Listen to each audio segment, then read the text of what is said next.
Greetings, ladies and gentlemen, Dwyrin here. We are almost through the month of May, and what a May it's been for Go news. Now, for me, it feels like the month has passed a little bit quickly, and if you feel that way too, maybe you've missed some of the goings-on in the Go world, so I thought I'd maybe bring you up to speed on some of the more interesting events that have taken place. The largest one, and the one that had me freaking out the minute I read it, was Sedol apparently resigned from the professional group.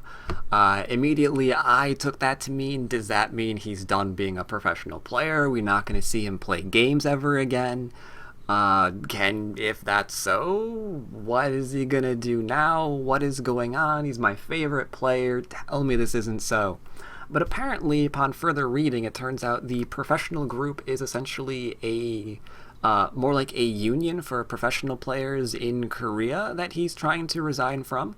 The reason why he's trying to resign from it is citing unfair regulations in how the group is organized. Specifically, a player can't attend any tournament which is organized by the KBA, Korean Athletic Association. If one is not a member of a professional group, all players should pay 3 to 15% of their income to the professional group without any reason. These things apparently Sedol has a bit of a problem with, more specifically in terms of the payment issue. Officially, the professional group apparently used the 3 to 5% income for spreading Baduk, but he disagrees with that. Apparently, he says that 3 to 15%, is mainly to support retirement costs and not really to spread the game, and he's having a little bit of a problem with that. And so he wants to resign from the group, which I guess would effectively maybe prevent him from playing in any organized event by the KBA, but I guess at that point one has to wonder, well, what happens about events not organized by them, maybe events in China or Japan or other international matches? Could he still participate in those? I mean, if they're not directly organized by the KBA, I imagine there's no reason why he couldn't. So needless to say, I am very curious to see how this all turns out, because he's my favorite player, and I do still want to see as many matches that he's a part of as possible, obviously.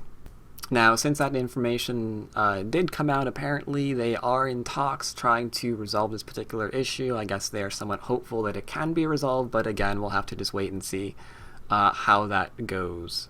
If this is your first time hearing about it, of course, links to these articles will be in the description down below, so feel free to read about them yourself. Now, for those of you slightly older players among you who've been playing Go a little bit longer, been following Sedol a little bit longer, you may remember something like this occurring back in, 2009, I think it was. That one was, I think, not with the professional group. I think that one was with the KBA itself, over him ultimately being forced on a 1.5-year hiatus. Apparently he was going to play in something, and the KBA wanted him to play in something else. There was a bit of a disagreement, the result of which he had a 1.5-year hiatus kind of thrust upon him, which seemed to have kind of upset a lot of people in Korea. Again, links to all of these things are down in the description below if this is new to you. Next up, also Sedol related, I do want to give out a shout out to Go Game Guru. Their professional on Youngil has released a very detailed commentary of the first Sedol AlphaGo game. I know it's been commentated to death, but on Youngil's reviews are always completely exceptional. Even if you have seen review upon review of these games before, if you look at his, I'm almost guarantee that you're still going to learn something new, and you're probably going to enjoy the review. So link to that is also down below.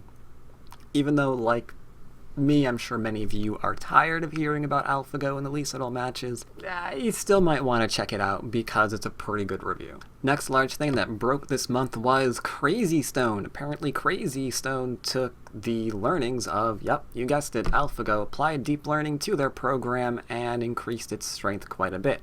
So much so that they wrapped this little program into a nice little bundle, threw it up on Steam where you can purchase it for $80. Link to that also is down below.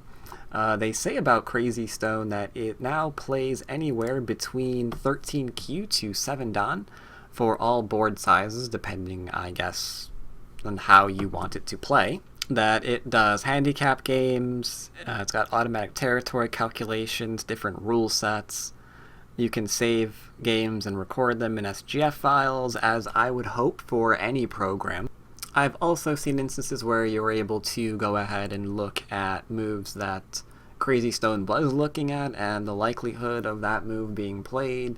So it's got some useful features, but again, I do want to warn you that this thing is going to cost you $80 if you have your eyes set on it. That is certainly a hefty price tag for a program. For me personally, I have to say that's a little bit out of my price reach. I don't really want to spend $80 on a program for Go. I mean, I would have probably snapped it up immediately if it was somewhere closer to like 40, somewhere around there. I would understand that, but 80 is a lot. 80 is actually more than I spend on most video games that come out throughout the year.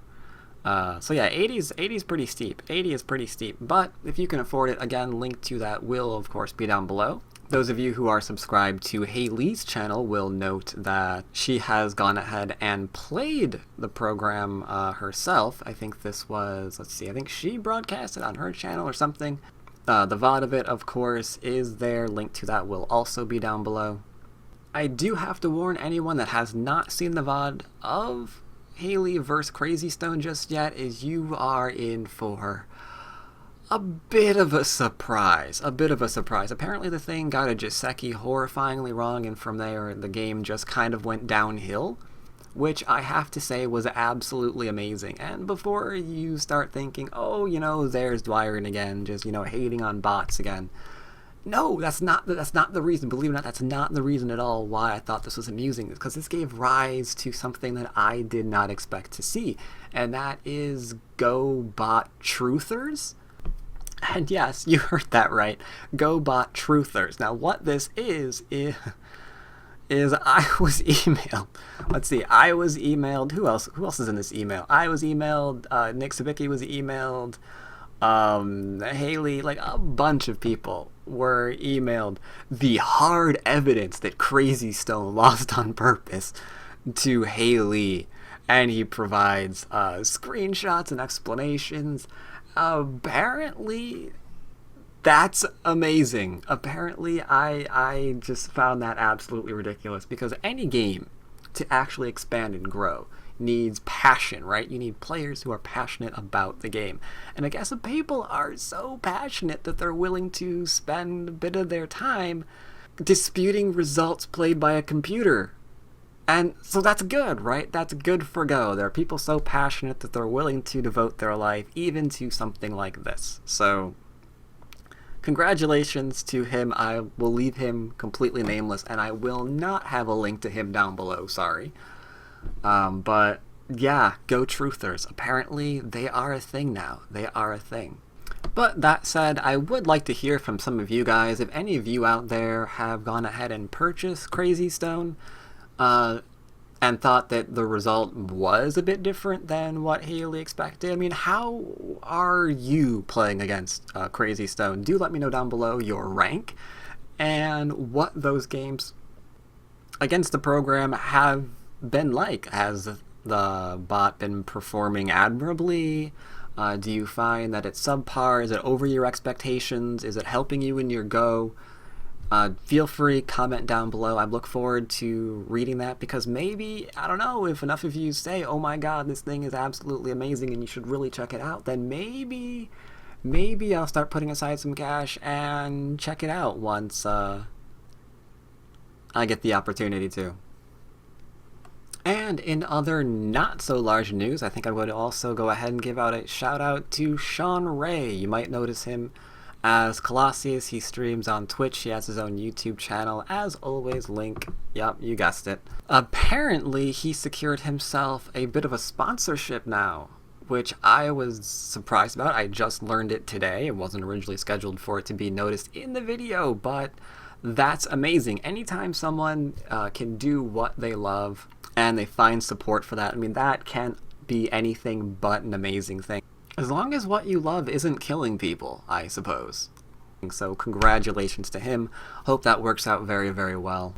And lastly, in a bit of my own news, I set a new thing for myself on Patreon where I am set to give unlimited game reviews to those who select said option. For $39.99 per month, I'm going to be available for reviews all day Monday and Friday, and as long as there are hours in the day, you can come and get your games reviewed however many you want, as long as there's still time left. Of course, along with this, you obviously get other things. You can hop over onto my Patreon. I now have it set up nice and neat so you can clearly see what each of the individual rewards are going, and if you're interested, then cool. But I think that's where I'm going to wrap it up for today. A lot of news this month.